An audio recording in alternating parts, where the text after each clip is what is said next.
I'm Nick Hamilton here on the red carpet for the BCS Championship Party. A lot of great athletes here tonight, a lot of great entertainers here tonight to celebrate the very last BCS Championship game in college football.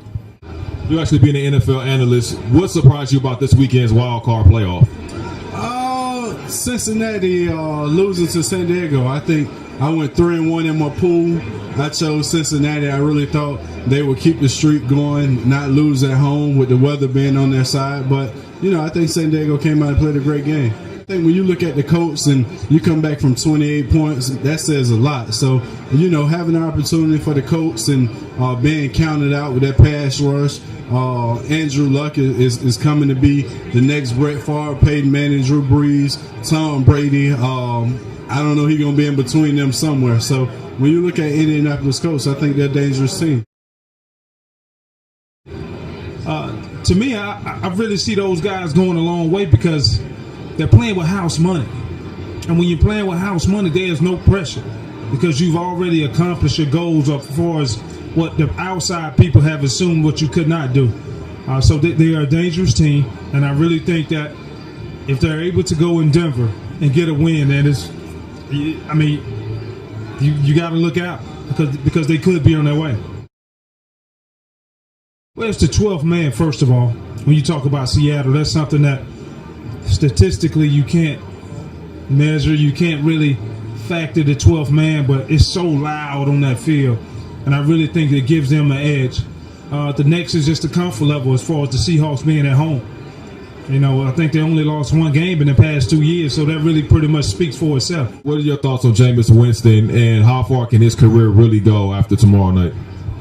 Well, it seems like the sky's the limit for the kid. Don't forget, he's just a redshirt freshman. He's already won a Heisman. He's in a national championship game his first year as a starter as the quarterback position. I think the sky's the limit for Jameis.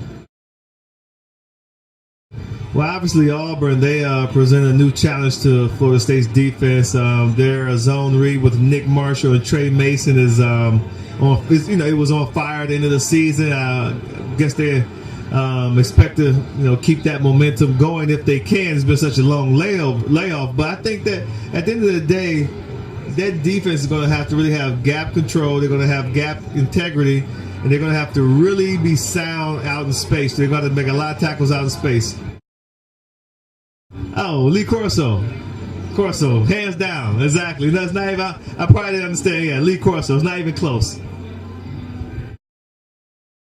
Obviously, the cat is talented. There's no doubt of that. He's got the incredible arm strength. He's got the size, but I think it's his confidence in himself and his teammates, and that's something you cannot fake. The guy exudes it. We were at practice 2 days ago, and they threw 1,000,000 deep balls, and not one of them hit the ground. And when cats were at a place, he put them in place, and you'd never know the dude won the Heisman unless you've been watching Florida State all day. So I think his biggest attribute is his confidence and again his relentless to success.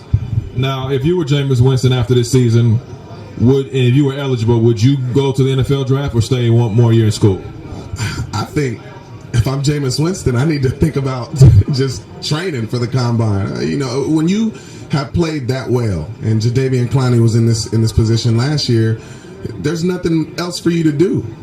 You risk injury doing something like that, and so I think it'd be smart for the guy to figure out if playing football again, in college, period, whether you're eligible or not, is best for his athletic future. Obviously, I'm not going to be mad if he come back for the Florida State Seminoles, but as for Jameis personally, I think that's something he needs to think about regardless. Do you think the NFL should change that rule and make an exception for certain players? I don't think it should be for certain players. I think it should be for all players. That's about, it's about the only rule that I do agree with from a physical standpoint, but at the same time, there's going to be a select few guys like a Jameis Winston, a Jadeveon Clowney, even Maurice Clarett all those years ago that actually can do it physically and mentally. And I don't believe that those guys should be punished because, most other kids can't do it. So I do think the rule needs to be changed. Now, I caught word when you grew up, growing up, brother, you wanted to be a football player and a Transformer. Now, which Transformer would you be? Optimus Prime, baby. Come on, the leader. Everybody want to be the leader, so definitely Optimus.